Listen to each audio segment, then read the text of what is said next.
You are on the rooftop of Shifa Hospital in Mosul, Iraq. Built in the 30s, Shifa used to be Iraq's second most modern hospital.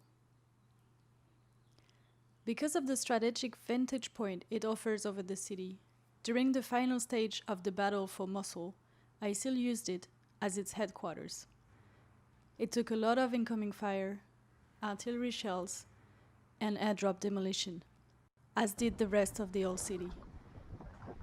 While Iraq has gone through multiple periods of instability since its founding, in the last 16 years, the country has experienced especially bloody cycles of violence. But the country is now on the difficult road to recovery, facing multiple challenges and grappling with the trauma of war. This is the story of how the UN mission and country team are working together with Iraqis to help them rebuild their country.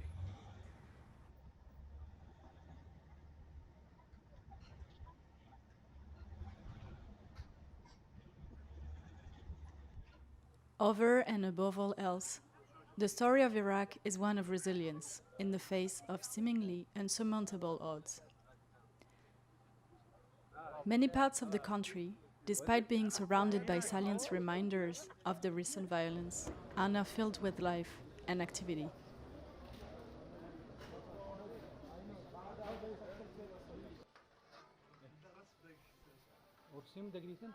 In many instances, the return to normalcy and perhaps even an improvement on the past is being led by women.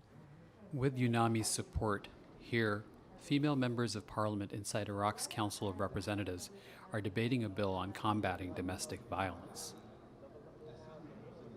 This is one part of an effort to build frameworks in line with international standards to prevent sexual and gender-based violence and to hold perpetrators accountable. Crucial to protecting the rights of self-identified female Iraqis and other underrepresented communities is making sure they turn out at the ballot box. UNAMI is working with community leaders and the Electoral Commission on campaigns that remind Iraqis of their right to vote and the need to register as voters. Elections, largest scale conflict prevention exercise.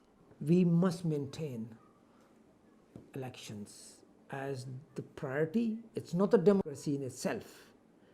Election is a step, and these steps has to be repeated so many times. Iraq will not become a democracy overnight. It's a whole process of learning about the roles, responsibility, and balancing the rights at the same time. But to get people politically engaged in shaping the future of their country across identity fault lines, we need to rebuild bridges where different communities have lived together for a long time. At a local level, people need to feel that they have a seat at the table in deciding how Iraq gets rebuilt, both materially and symbolically. In the last 20 years, cultural heritage, monuments, and sites that host diverse communities have become a direct target in conflict. As one can see around us, the fabric of the old city is, of a deeply historic character and quite beautiful and, stunning in many ways. And the idea or the drive of this, again, reviving the spirit is in a way to try and retain the character that was there. Of course, much is lost, there's no doubt about that, but much of that character remains in the streets, in the housing, in the monuments, all around us, and trying to retain that, I think, should be it's one of the highest priorities. Why? Because to me, after you've destroyed, a city has been destroyed like this one has, to take away that historic fabric further, to demolish it, to get rid of it, is to compound, in fact, the destruction that has already taken place.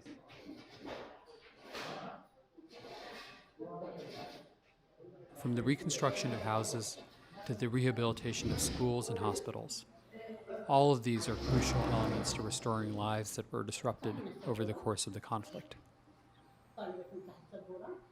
UNDP has taken the lead in many of these activities. Their underlying goal is to enable Iraqis to have confidence in the government structures that are providing these services. And in the case of the city of Mosul, A central element to all of the above has been Mosul University. From the very first day of the liberation from ISIL, we knew that Mosul University was the key to the return of normal life in Mosul. When the university reopened its doors, 40,000 students came back to study. The campaign to rebuild the university has also generated important jobs in the city of Mosul. In truth, the university continues to need a lot of support. We still have many buildings that are in destroyed state. A lot of work remains to be done. Many places are still not safe to return to because of mines, unexploded remnants of war, and booby traps. It's estimated that there is 7.6 million tons of debris in Mosul only. In Al-Shifa we've done something called high-risk search, which is basically visually searching inch by inch. The unsung heroes here are the Iraqis. The international staff provides technical advice, but the actual workers who's carrying out this highly dangerous work are Iraqis. Put together, all these factors make for a challenging security environment for both UNAMI and the UN country team to operate in. This has significant consequences on access and movement of staff in different parts of Iraq.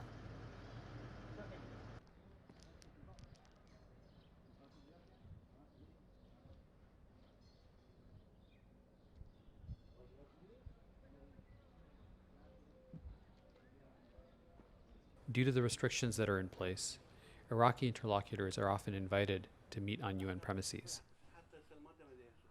Here, the UNAMI Office of Political Affairs is meeting with religious leaders from the Yazidi, Christian, and Shabak communities. Both ethnic and religious minority communities have been targeted for attacks, violence, threats, harassment, and other forms of discrimination.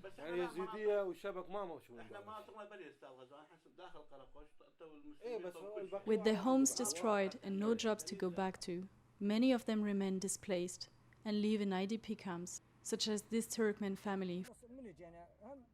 From when we came, we've been treated well in the camp, but we have no money and we can't go back, and we have no home.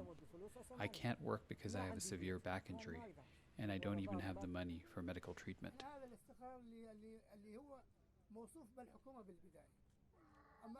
Others, such as these two women, who were mothers and wives of alleged ISIL combatants, do not feel safe going back.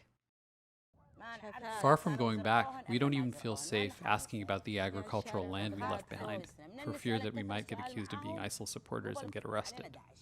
Even my mother can't visit me here in the camp, because she too might get accused of being an ISIL supporter.